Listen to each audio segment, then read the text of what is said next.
Iga bakar paling ngeunah satasik di dia ya. Fix no debat ieu mah.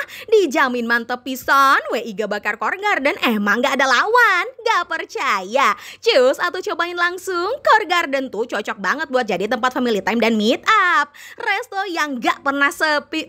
Mare mau wae. Vibes kebunnya tuh bikin adem dan betah. Ada ruangan indoor AC juga nih. Pokoknya mah bikin betah we makan rame-rame di sini tuh. Makanan dan minumannya semua enak-enak. Daging iganya gede, empuk dan juicy. Dijamin bikin puas we.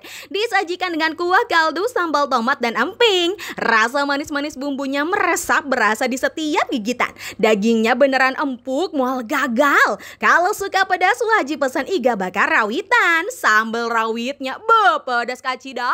Ubar ladana bisa disegerin pakai panca hijau. Perpaduan sawi dan lemon juga melon yang diblend bener-bener unik dan enak. Kalau suka yang manis-manis segar bisa nyeruput asmara loka, cocok buat anak-anak. Ngopina ada Kopi Garden Loto yang pahit, creamy, pekat dan mantap coy. Salah satu resto keluarga Koko Jo Mimin pastinya Core Garden. Go kan ah.